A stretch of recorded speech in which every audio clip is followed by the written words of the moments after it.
जी बेटा। सर मेरा सवाल ये है कि मेरी बचपन से ख्वाहिश थी है कि मैं सीएसपी बनूं, लेकिन जब मैं प्रैक्टिकली गाइडेंस लेने निकला तो मुझे बताया गया कि ये बहुत मुश्किल है। ये आप वो बताना चाहते थे कि ये आप नहीं कर सकते सर, क्योंकि मैं आपका स्टूडेंट हूँ, इसलिए मैं आपसे पूछ रहा हूँ क्या ये मैं कर सकते हैं सर? क्या इसको करने के लिए बहुत इंटेलिजेंट होना पड़ता है? क्या बहुत टैलेंटेड होना पड़ता है? क्या सर दूसरे प्लेनेट से मखलूक आती करती है? सर आप मुझे गाइडेंस दें, क्या मैं कर सकता हूँ?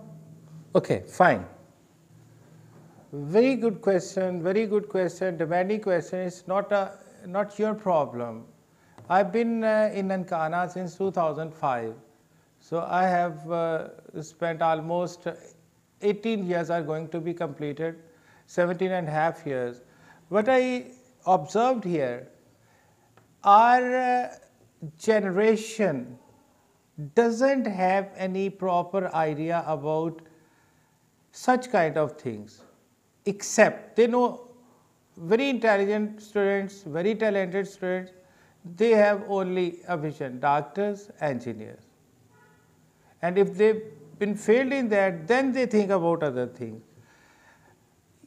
और ये एक सवाल आपने कि आप CSP एस्पायरेंट है, मतलब एक CSS एस्पायरेंट है, आप CSS करना चाहते हो, और आप जब गाइडेंस लेने, जो आपने बताया कि गाइडेंस लेने गए तो आपको ये बताया गया कि यार ये तो कोई बहुत बड़ा हवा है, ये तो बहुत कोई किसी और प्लेनेट से आए हुए कोई शायद मावराई कोई मखलूक होती है जो ये कर सकती है। तो बेटा मैं आपको पहली बात ये कहता हूँ कि ये मुश्किल वाला लफ्ज़ निकालते हैं, ये कोई मुश्किल नहीं है। अल्हम्दुलिल्लाह मैं बड़े वसूख से ये बात कर रहा हूँ कि ये बिल्कुल मुश्किल नहीं है।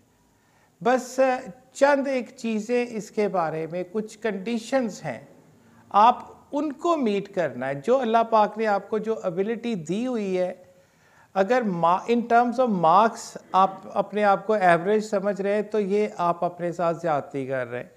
देखिए बेटा, किसी भी स्टेज पे जो सक्सेसफुल हो जाता है वो उस दिन का हीरो होता है। आप किसी भी स्टेज पे आके, आप किसी पीछे टाइम ज़ाया हो गया, जो हो गया उससे सिर्फ सीखना है, अब पछतावे का कोई फ़ायदा नहीं, उसका मदावा करना है। जब आप एक चीज़ प्लान करते हैं कि आपने कहा बचपन से, और फिर आप उसके बाद डी ट्रैक हुए, देखिए बेटा, या तो गाइडेंस ली जाती है, क्या उस बंदे को प्रॉपर पता है जिससे आप पूछ रहे हैं, क्या वो इस अमल से गुजरा हुआ है, यानी उसने कोई अटेम्प्ट ली है या क्वालिफाई किया या मतलब एलोकेट नहीं हुआ या हुआ है। दूसरी चीज़ ये होती है कि शायद हम किसी को, अगर मुझे पता है तो मैं शायद हम किसी को आगे बढ़ता देख नहीं सकते, इसलिए मैं चूँकि CSS क्वालिफाइड हूँ, मैं मतलब अखबार में नाम भी आ गया, सब कुछ एलोकेटेड सीट्स पे नहीं। It's a long story, I will tell you some time later on. Right no है हमारा कि एक बच्चा है वो एवरेज एबिलिटीज़ रखता है। मैं इंटेलिजेंट वालों की अभी नहीं बात कर रहा, वो तो डेफिनेटली प्लस होगा, बहुत सुपर इंटेलिजेंट है। बेटा it's a one liner answer, it's just a planning game. CSS planning का नाम है। अब आप देखें, ब्यूरोक्रेट का बच्चा ब्यूरोक्रेट क्यों बनता है? उससे ब्रेकफास्ट टेबल के ऊपर वाइल टेकिंग देयर ब्रेकफास्ट, बाप अपने बेटे को सारा कुछ समझा रहा है, और उसी डिस्कशन के अंदर उन्होंने जो भी उसका कोई टॉपिक है, कोई प्रॉब्लम है, कोई सब्जेक्ट, वो उन्होंने डिस्कशन करनी है।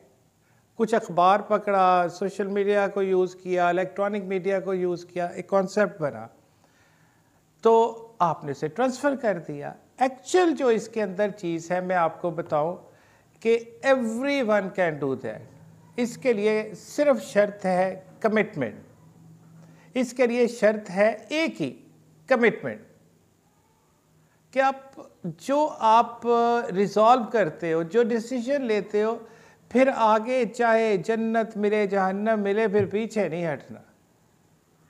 ये बड़े जिगरे वाले और बड़े दिल वालों का काम है। ये जो बड़ा अपने आप को सेफ रख के मेरा मुझे गारंटी करे कोई, सॉरी बेटा, वो लोग कर ही नहीं सकते। ये सिर्फ और सिर्फ अगर मेरे जैसा, बिलीव यू मी, मैं जिस जगह पे खड़ा हूँ एक मौलम की हैसियत से, सरकार दो आलम सल्लल्लाहु अलैहि वसल्लम के नौकर होने की हैसियत से, मैं अगर अपना आपके साथ कंपैरिजन करूँ in terms of marks and talent, तो आप मुझसे कम से कम 3 to 4 टाइम्स बेहतर हो। अगर मेरे जैसे एक नालायक बंदा क्वालिफाई कर सकता है तो why can't you do. Actual है कि बच्चे को इतना कॉन्फिडेंस दो कि वो जो नहीं कर सकता वो भी कर जाएगा। अब बेटा मैं आता हूँ, देखिए सबसे पहले हम समझे कि CSS, ये सेंट्रल सुपीरियर सर्विसेज का जो एग्ज़ाम है, ये बेसिकली बेटा प्री पार्टीशन अंग्रेज़ का बनाया हुआ है। उस वक़्त उन्होंने डिस्ट्रिक्ट लेवल पर, चूँकि आबादी ज़्यादा थी, मैनेजमेंट चाहिए थी, लोगों को कंट्रोल में रखना था, तो उन्होंने DMG ग्रुप, जिसे आजकल कहते हैं डिस्ट्रिक्ट मैनेजमेंट ग्रुप, जिससे असिस्टेंट कमिश्नर से शुरू होता है, फिर डेप्यूटी कमिश्नर, पीछे DCOs भी रहे, ये ज़िला के मालिक होते, इनको बहुत सारे इख्तियारात दिए और बिल्कुल रॉयल, नाम तो पब्लिक सर्वेंट है, इनफैक्ट वो पब्लिक सर्वेंट वाली बात होती नहीं। और इसके लिए जो सबसे पहला कि आप जानिए CSS होता क्या है, इसका ब्रेकअप मैं पहले समझा दूँ। ये देखिए, CS to be a CSP is not as difficult as we normally take it. यानी CSS का या CSP बनना इतना मुश्किल नहीं है जितना हम आम समझते हैं। CSS का इम्तहान पास करना इतना भी मुश्किल नहीं है जितना हम समझते हैं। मैंने वर्ड लिख दिया, ये इतना भी, देखिए मेरे जुमले के ऊपर जाइए, CSS का इम्तहान पास करना इतना भी मुश्किल नहीं जितना हम समझते हैं, लेकिन इसके लिए हमें कुछ शराइत पूरी करना होगी। शराइत, जो चीज़ अल्लाह ने आपको दी है, अब उसमें कमी या ज़्यादती तो नहीं हो सकती, वो उसी को ही आपने बेस्ट यूज़ करना अपने टैलेंट का। तो सबसे पहले देखें, ये एग्ज़ाम है जी, 1500 मार्क्स टोटल इसके मार्क्स। ये बेसिकली 3 सेक्शंस में होता है, एक रिटन होता है, एक साइकोलॉजिकल होता है और एक आपका इंटरव्यू, वाइवा जिसे कहते हैं। अब आपका जो रिटन सेक्शन है ये 1200 मार्क्स का है। ये जो 1200 मार्क्स है ना बेटा, ये बेसिकली इसमें आपने जितनी अच्छी परसेंटेज ली उसने आपको CSP बना देना। यानी 1200 मार्क्स के ऊपर जो रिटन पोर्शन है, यानी इसके लिए क्या हुआ कि हमारी राइटिंग एबिलिटी आउटस्टैंडिंग होनी चाहिए। अब चूंकि अंग्रेज़ का डिज़ाइन किया हुआ है, तो फिर प्रॉपर प्लानिंग के साथ हमें कैसे चलना है, कि प्रॉपर प्लानिंग से मुराद क्या है। आप मैट्रिकुलेशन या बचपन से ख्वाब रहे कि मैट्रिकुलेशन करते हैं या इसके बाद FSC करते हैं, और लेकिन आपके ज़हन में आपका टारगेट है कि मैं FSC जो है वो डॉक्टर या इंजीनियर बनने के लिए सिर्फ नहीं कर रहा, ये एवरीडे साइंस एक सब्जेक्ट होता है, वहाँ मुझे हेल्प करेगी। आप प्लान कर रहे हो, आगे आप ग्रेजुएशन करते हो, BA कर ले, BSc कर ले, BCom कर ले, लेकिन जो बेसिकली प्लानिंग होती है वो सबसे इफेक्टिव होता है कि आप BA करो। अब तो वो BS की सूरत में चला गया, लेकिन BA भी एसोसिएट डिग्री के साथ है। और अगर 4 इयर्स वाला में भी आते हैं तो आपने सबसे पहले अपने मेन सब्जेक्ट को देखना है। फॉर एग्ज़ाम्पल, अगर मैं आपको एडवाइस करूँ तो कि आप, मैं सर BS किस सब्जेक्ट में करूँ, क्योंकि मुझे तो CSP बनना है, मैंने कहना इंग्लिश में। इंग्लिश में क्यों? उसकी रीज़न, अब प्रॉपर प्लानिंग, आप प्रॉपर प्लान करते हो कि मैंने करना है और आपको पता ही नहीं, आपको गाइडेंस ही नहीं है। मेरा सब्जेक्ट सिलेक्शन में 1 साल ज़ाया हो गया था, कोई बताने वाला ही नहीं था, कोई कंधे पे हाथ रखने वाला नहीं था। अब प्रॉपर प्लानिंग के अंदर पहला जो बड़ा वाइटल सब्जेक्ट जो चीज़ है, आउटस्टैंडिंग कंट्रोल। आपका आउटस्टैंडिंग कंट्रोल होना चाहिए on creative English writing and speaking. जो सेल्फ राइटिंग जिसे कहा जाता है, या क्रिएटिव राइटिंग, जो तख्लीकी, जो आपकी राइटिंग और स्पीकिंग स्किल्स इतनी तकड़ी होनी चाहिए कि आप whatever you are doing, what you want to say, what you want to express, you shouldn't run short of ideas as well as, there shouldn't be any mistake in your written manuscript, what you are going to offer. अब आपका जो writing में जैसे हमारे examination system है, इसी तरह 3 घंटे वाला ही वो भी सिस्टम है, और उसमें जब आपने पहले तकड़े कोई 6 महीने लगाए, आपने बेसिक जो इंग्लिश से बेसिक से लेके एडवांस लेवल तक आपने ऐसी इंग्लिश सीखनी है कि उसमें दोबारा कमी ना हो। अब यहाँ पर ये आपने चले जी आपने प्लान किया, प्लान का पहला जो स्टेप था कि आपने आउटस्टैंडिंग कंट्रोल ले लिया क्रिएटिव राइटिंग और स्पीकिंग पे। फिर दूसरे नंबर पे साथ ही साथ आपने इन टच रहना है, to be in touch with current affairs with the help of newspapers यानी print media and electronic media. लेकिन वो मुसद्दका होना चाहिए। सोशल मीडिया पे जैसे खबरें आ जाती हैं और आप वो फेक किस्म की, तो आप उसको नॉलेज नहीं कह सकते। आपने हर चीज़ को तहकीक के बाद बात करनी है। आपको अखबार पढ़े, न्यूज़पेपर पढ़े, न्यूज़ सुने, हाँ कुछ टाइम निकालें, आप अपना जो अच्छे एनालिस्ट हैं उनका तज्जिया सुने, जो कुछ बातें हो रही हैं हालात के मुताबिक, ना सिर्फ पाकिस्तान बल्कि दुनिया भर में जो कुछ हो रहा है, आप आहिस्ता आहिस्ता को पहले दिन ही सारा ही आपने डॉन पढ़ देना, आहिस्ता आहिस्ता उसका अडेप्ट होता है। फिर आपकी सिलेक्शन होगी कि मुझे कौन सी चीज़ ज़्यादा, मैं मतलब फॉर एग्ज़ाम्पल आप कहते हैं कि जी मैं अखबार कौन सा रिकमेंड करते हैं, तो मैं आपको डॉन रिकमेंड करूँगा। और उसमें सर हमें सबसे पहले क्या पढ़ना चाहिए, उसमें सबसे पहले एक तो मेन लीड्स के बाद लेटर टू द एडिटर, जो एडिटर के नाम ख़त आते हैं वो कंप्लेंट्स होती हैं, इनफैक्ट उसमें हमारे सोशल प्रॉब्लम्स होते हैं।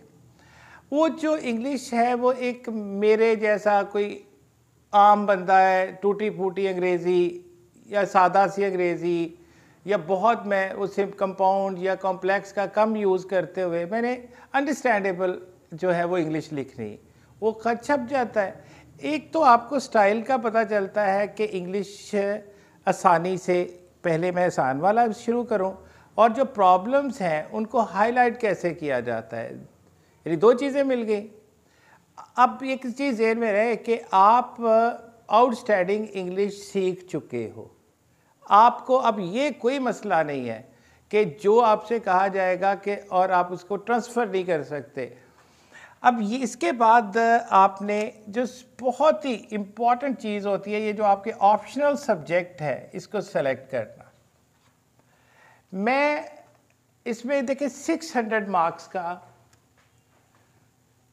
600 मार्क्स के ये देखिए कंपल्सरी सब्जेक्ट है, जिसमें इंग्लिश एसे 100 मार्क्स का है, English grammar and composition 100 marks की है, Pakistan affairs 100 marks, Islamic studies 100 marks, everyday science 100 marks, current affairs और जनरल नॉलेज और जीके कैरीज 100 मार्क्स। ये टोटल 600 मार्क्स हो आपके कंपल्सरी हो गए।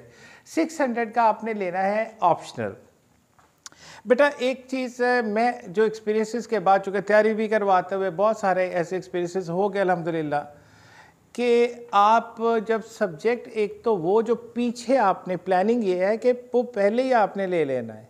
यानी अगर फॉर एग्ज़ाम्पल मुझे आप कहें कि आप वापस जाएं ज़िंदगी के किस हिस्से से दोबारा क्या करना चाहेंगे, तो मैं कहूँगा कि मैं मैट्रिकुलेशन वाले डे पे वापस जाना चाहूँगा जब मैंने टॉप किया था, और फिर मैं जाऊँगा गवर्नमेंट कॉलेज ही, लेकिन अब एफएससी नहीं मैं करूँगा, अब मैं एफए करूँगा और स्टैंडर्ड इंग्लिश और वो सब्जेक्ट्स जो मैंने आगे कैरी करने हैं वही मैं ग्रेजुएशन में लूँगा, और उसमें से एक कोई अपनी इंटरेस्ट का सब्जेक्ट है मैं उसमें मास्टर्स डिग्री लूँगा।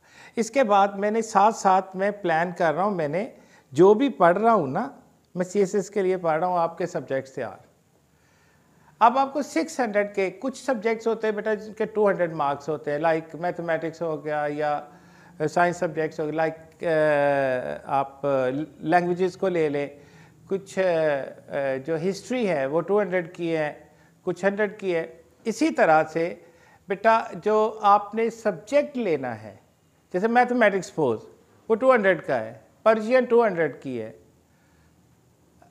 अरेबिक है। लाइक मैं बात कर, आपने 200 वाले कम से कम सब्जेक्ट लेने। उसकी रीज़न क्या होती है कि आपने 200 वाला सब्जेक्ट लिया तो वो छुट्टी नहीं होती, उसमें रोज़ पेपर होता है। आपने एक पेपर सुबह देना है, एक शाम को देना है। आप अगर 100 वाला लोगे, एक तो वैरायटी आ गई और एक छुट्टी भी मिलेगी उसमें। मेरी बात को समझ रहे हैं? आप ज़्यादा फोकस करके आपने देखना है कि कम से कम मुझे 70% मार्क्स तक पहुंचना है, कम से कम। वैसे तो मतलब इससे 64 पे भी आपकी इंशाल्लाह एलोकेशन हो जाती, लेकिन कम से कम आप 70% को, ये लीस्ट आपकी ऑप्शन होनी चाहिए। आपने तैयारी जब करनी है तो 70% मिनिमम आपके जहन में हो। मैंने पहले कहा रिटर्न जो पोर्शन होता है वो आपको CSP बना देता है। अब आगे चलते सब्जेक्ट सिलेक्शन। अब सब्जेक्ट सिलेक्शन के लिए हमें गाइडेंस चाहिए होती है। मैंने अभी कहा मेरा 1 साल वेस्ट हुआ सब्जेक्ट सिलेक्शन में, चूँकि मेरे पास प्रॉपर गाइडेंस नहीं थी। तो बेटा आपको फिर यहाँ पर आइए, नेक्स्ट स्टेप पर आइए। ये 4th स्टेप पे मैं आता हूँ, टू टेक गाइडेंस।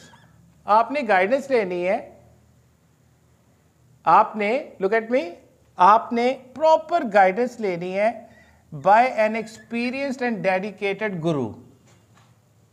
आपका जो गुरु होगा ना, इनफैक्ट लीड उसने करना है, उसने आपकी बेरिंग चेंज करनी है। अब गुरु सेलेक्ट करने में कहीं आप गलती ना कर जाए। आप जितना सब्जेक्ट सिलेक्शन या क्या करना है, किस तरह चलना है, ये आपकी पेन्स ही नहीं रहेगा, ये आपका पेन्स नहीं रहेगा। वो आपका गुरु आपको लेके जाएगा, आपको अंदर को असेस करेगा कि कंपल्सरी तो खैर देने ही देने हैं, कि ऑप्शनल में पीछे क्या लेके चला है और इसका एप्टीट्यूड अगर ये सब्जेक्ट इस तरह करे तो ज़्यादा स्कोरिंग हो सकता है। और वो आपको जब ज़हर है जो गुरु है वो आपको ज़बरदस्त किस्म की इंग्लिश तैयार करवाएगा, फिर आपको करंट अफेयर्स के साथ कैसे इन टच रहना है। और जब आप इंग्लिश पे अबूर हो जाता है, फिर तैयारी सबसे पहले की जाती है कंपल्सरी सब्जेक्ट्स की, फिर आप बाकी सब्जेक्ट्स लाना शुरू करें। ठीक हो गया? पहले आपने, इस दौरान आपने, आपके गुरु ने आपके लिए सेट तैयार किया होना जी, ये आपके ऑप्शनल सब्जेक्ट है। ये उमर बात क्लियर हो रही है कि ये आपके अब 600 का जो है ना, वो आपका गुरु वो तैयार कर ही बैठा, ये आपका प्रॉब्लम ही नहीं रहा, आपको रेडीमेड चीज़ मिल गई। प्लानिंग, देखिए प्लानिंग गेम है ये। अब आप उसके लिए सपोज इंटर के बाद आप BS करने लग गए, BS इंग्लिश कर रहे हो सपोज, तो आपके पास 4 साल है। आपने डेफिनेटली वहाँ भी परसेंटेज बेहतर रखनी है और सीखना भी है, और ये ज़हन में रखें कि ये मेरा सब्जेक्ट है 200 का, फिर उसके अंदर भी और सब्जेक्ट्स आते हैं, तो आपने सब्जेक्ट्स वही कैरी कर रहे हैं, वो आपके गुरु ने बताना है, जो आगे जाके स्कोरिंग भी हो, वेरिएबल भी हो, और जो आपको मैक्सिमम हेल्प और मैक्सिमम मार्क्स दे सके। ये सबसे मेरा मैं समझता हूँ कि ये सबसे इम्पॉर्टेंट पॉइंट है कि आपका गुरु, आपका टीचर, आपका जो गाइड है वो डिवोटेड होना चाहिए। यानी मैं उसमें कहूँगा कि वो अगर आपको एक्सपीरियंस्ड, डेडिकेटेड एंड ऑनेस्ट, आपकी शदीद केयर करने वाला अगर आपको गुरु मिल गया तो you are the luckiest person of this planet. आपके लिए आपको फिर कुछ नहीं करना, जो करना है गुरु ने करवाना है, राइट? इसलिए मैं अगर सारी चीज़ों को, सबसे पहले अपना गुरु तलाश करें। जब आपको गुरु तलाश हो गया, ये वो प्लानिंग भी करवा लेगा। लेकिन आमतौर पे क्या होता है कि हम एजुकेशन मुकम्मल करने के बाद सोचते हैं अब क्या करना है, ये गलत बात, यहाँ से हमारा स्टूडेंट मार खाता है। मैं एक एजुकेशन के दौरान अपनी जो डिग्री कर रहा हूँ उसके दौरान मैंने इसकी प्रेपरेशन करनी है, और जैसे मेरी डिग्री कंप्लीट हो अगले चांस के लिए मैं पहला चांस लेने के लिए तैयार हूँ। अब इसके अंदर देखें जी, टोटल मार्क्स 1500, रिटर्न का 1200 है, और साइकोलॉजिकल और इंटरव्यू के 300 मार्क्स हैं। डेफिनेटली ये भी बहुत वाइटल रोल प्ले करते हैं। उसके लिए यहाँ के लिए आपको राइटिंग एबिलिटी आपकी बहुत शार्प हो, और इंटरव्यू या साइकोलॉजिकल के लिए आपकी जो स्पीकिंग एबिलिटी है that should be ultimate, it should be up to the standard. अब मैंने आपको कंपल्सरी सब्जेक्ट्स के बारे में बताया, ऑप्शनल सब्जेक्ट्स एप्टीट्यूड के मुताबिक वो आपका गुरु आपको बताएगा, आपका गुरु। मैं दोबारा दोहरा दूँ, बेसिकली आपकी गाइडेंस सारी की सारी जो इम्पॉर्टेंट चीज़ है, ना आपको सब्जेक्ट सिलेक्शन की फ़िक्र होनी चाहिए, ना मुझे ये पता है, ना मुझे इंग्लिश आती है, ना कुछ, ये आपने गुरु तकड़ा पकड़ लिया ना तो वो आपको लीड करवाएगा। गुरु तकड़ा होना है, मैं बार बार एम्फसाइज कर रहा हूँ इस पर। अच्छा बेटा, अब ये जो CSS के अंदर है, हम आम इम्तहानों में होता है कि जी महीना 2 महीने पहले पकड़ के हर चीज़ रट्टा मार के और नंबर भी ले जाते हैं। यहाँ ये सीन नहीं चलेगा। No hard work at all, but only smart work is required. इसमें स्मार्ट वर्क चाहिए, हार्ड वर्क से सिर्फ बात नहीं बनेगी। अब फॉर एग्जाम्पल, अब आपने ये सारी मेरी बातें सुनी, मैं आपसे कहता हूं कि इसके ऊपर एक रिपोर्ट लिख के दो मुझे, मौत पड़ गई। इंग्लिश में लिख के दें, वही पर बात ख़त्म हो गई। ये बात जब आपने, मैंने क्यों कहा इंग्लिश सीखने के बाद जब आपने आना है तो सिर्फ आपने कॉन्सेप्ट लेना है। सपोज अमेरिकन हिस्ट्री है आपका, सपोज आपका जो फॉरेस्ट्री है साथ, या एग्रीकल्चर ले लिया, सपोज आपने इंग्लिश लिटरेचर ले लिया, सपोज आपने साथ को लॉ ले लिया। अब आपने क्या होना है कि उसका सिर्फ कॉन्सेप्ट लेना है। क्या करना है आपने? कॉन्सेप्ट लेना है कि इसमें है क्या, चूंकि वो इंग्लिश में लिखा होना है। अब हमारा प्रॉब्लम यह है कि वो इंग्लिश में लिखा है तो हमें वो याद करना पड़ जाता है। तो ये बातें इंटर तक तो चल सकती है, चलो ग्रेजुएशन तक, लेकिन वहाँ ये नहीं चलना सीन। आपके पास कॉन्सेप्ट है और ऐसी एबिलिटी है कि आपको ये पूरा पता है कि मेरे मिस्टेक नहीं होने जा रही, मैं जो भी इसके अंदर मुझे आइडिया मिलेगा मैं correct and absolute correct English में लिख सकता हूँ। बेटा यहाँ से आपका जो कामयाबी का सफ़र तो यहीं से शुरू हो गया। और सबसे इम्पॉर्टेंट चीज़ एक और, very strong faith and confidence on yourself. अपने ऊपर पूरा आपको एतकाद और एतमाद होना चाहिए कि I am the only person who can do that, because I am been backed by a veteran, a very experienced guru. मेरे गुरु ने मुझे ये मेरे कंधे पे हाथ रख दिया है, तो ही वॉन्ट लेट मी ड्राउन। वो मुझे डूबने नहीं देगा, वो मुझे डूबने नहीं देगा। वो कहा जाता है ना कि पीर कामल के यकीन कामल, आपका यकीन कामल होना चाहिए। और full and final thing, the final decision rest on Allah Almighty, इसको ना भुलाइएगा। हतमी फैसला अल्लाह ताला का। हम कोशिश कर सकते हैं। अब कोशिश में मैंने आपको जो कहा कि मैं ऐसे रीअरेंज करता हूँ। सबसे पहले जब आपने सोच लिया, मैं सम अप कर रहा हूँ इसको, आपने सोच लिया कि मैंने CSP बनना है और मैं एवरेज एबिलिटीज़ वाला बंदा हूँ, मैं एवरेज एबिलिटीज़ वाला बंदा हूँ, तो मैंने क्या करना है? सबसे पहला मेरा काम होना चाहिए, मैं अपना गुरु तलाश करना है। स्टेप्स वो यही आपको करवाएगा, लेकिन सारी बॉदरेशन से बचने के लिए आप गुरु तलाश कर लो। काम आपका ये सबसे स्ट्रॉन्ग, क्योंकि उसके पास आपकी प्लानिंग मौजूद है। लेकिन अर्ली एज में उसको आप इंटर से फारग हुए हैं या मेट्रिकुलेशन के बाद ही आपको ये लाइन इख्तियार कर लेनी है, क्योंकि इसमें ईयर्स लग जाते हैं। लेकिन याद रखें उसके बदले में मिल क्या रहा है आपको। एक मेरे पास बच्चा आया तो उसने टॉप किया है, तौसीफ मुमताज़ ने, तो मैंने उससे कहा, पूछा क्या किया, उसने बताया कि 1000+ मार्क्स हैं, तो MD कैट का मैंने कहा दिया, हाँ बस, कहते नहीं बना। तो मैंने कहा यार एक चांस और ले ले, तो चल डॉक्टर बन जाएगा, महफूज हो जाएगा। उसने कहा सॉरी सर, कॉन्फिडेंस चेक करो। उसने कहा सर मैंने डॉक्टर नहीं बनना, मैंने वो बनना जो डॉक्टर्स की अपॉइंटमेंट पे साइन करता है। Look at this confidence, and inshallah very soon in a year or two you'll see a CSP officer in Ankara and he would be Tawseef Mumtaz inshallah। उसको मैंने यूं इस तरह से तैयार करके भेजा है, मैं खुद आगे कहता हूँ कि ये हो गया, अब आप लाहौर किसी अच्छी एकेडमी में टाइम लगा के आओ, फिर मैं सपोज मेरे पास आ जाओ, बाकी टेस्ट वेस्ट मैं खुद ही कर लूँगा। अब यहाँ पर ये सारे पॉइंट्स जो हैं ये आपने फॉलो करने हैं, लेकिन फिर मैं बात करूँगा कि ये सारा काम आपसे करवाएगा आपका गुरु और आपका यकीन, और किसी काम से अल्लाह को ना निकालिएगा, हतमी फ़ैसला उसका, हतमी फ़ैसला उसका। अगर आपकी किस्मत में नहीं है CSP बनना तो आप दुआई इतनी शदीद कर दें, क्योंकि लोग कहते हैं तकदीर लिखी हुई और बदल नहीं सकती। उनके लिए है कि अगर तकदीर बदल नहीं सकती तो अल्लाह ने कोशिश और दुआ रखी ही क्यों है, ये दो अल्फाज रखे ही क्यों है। इससे यकीन रखना तकदीरें भी बदलती हैं, दुआ बहुत बड़ा फैक्टर है।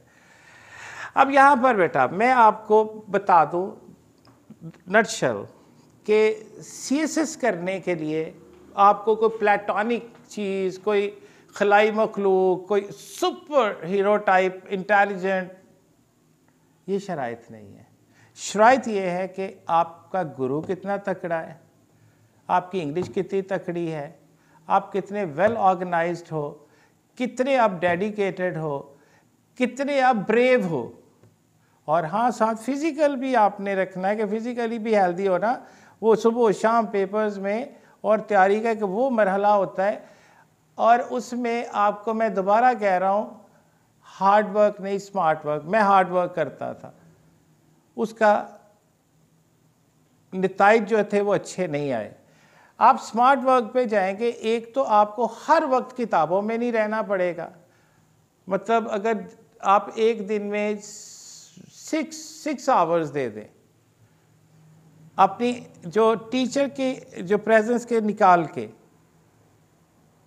चलिए आप 2 घंटे 3 घंटे उनके, तो 8 से 10 घंटे डेली आप अगर देते हैं तो जबकि ये जो है वो स्टूडेंट तो 16-16 18-18 घंटे हमने खुद पढ़ा है, 2-2 घंटे की इससे भी ज़्यादा स्लीप नहीं होती थी, आधे घंटे में सोना फिर उठ के वहीं से शुरू करना, ये गलत अप्रोच है। आपको जितना फ्रेश होगा आपका दिमाग आप उतना ही अच्छा प्रोड्यूस करोगे, चूँकि क्रैमिंग तो यहाँ है नहीं, सीन नहीं है।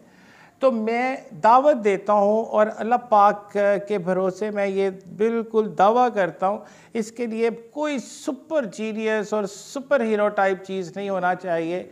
आप एवरेज हैं फ़ाइन, आपका गुरु तकड़ा हो, आपका एम तकड़ा हो, आपका कॉन्फिडेंस तकड़ा हो और अल्लाह पे यकीन तकड़ा हो, आप इंशाल्लाह CSP ज़रूर बनोगे।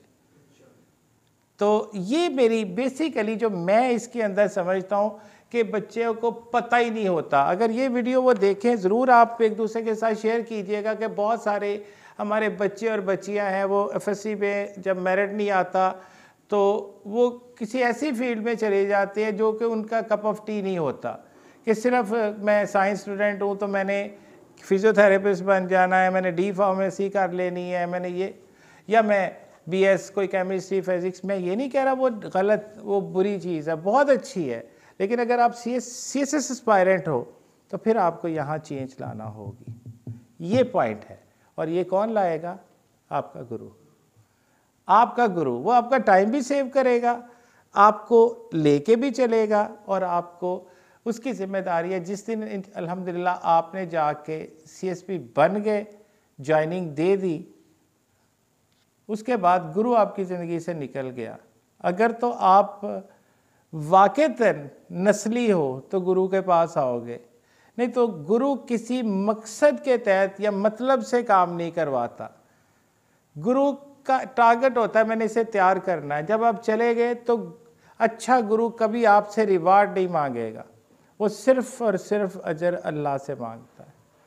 हम दे ही नहीं सकते, उस्ताद का देन दे ही नहीं सकते, जो मर्जी दे ले हम देन नहीं दे सकते। इसलिए बाअदब बानसीब बेअदब बेनसीब, planning, obedience, consistency, and full confidence, not only on yourself but in Allah Almighty.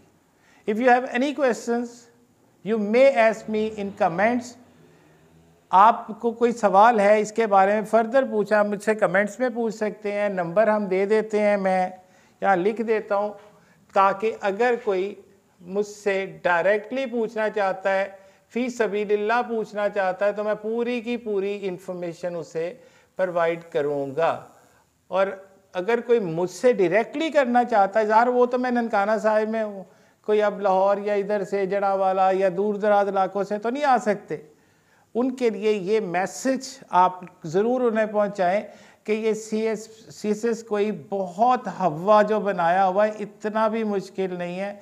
एक बड़ी ऑर्डनरी सी चीज़ है, मैं इसे ऑर्डनरी कहता हूँ। अगर आपकी प्लानिंग तकड़ी है, अगर आपका गुरु तकड़ा है, आपका अज़म तकड़ा है, आपका फेथ तकड़ा है, इंशाल्लाह मिलेंगे किसी और क्वेश्चन के साथ। तब तक के लिए सरकार के अदना नौकर सज्जाद मलिक की तरफ से अल्लाह हाफिज़।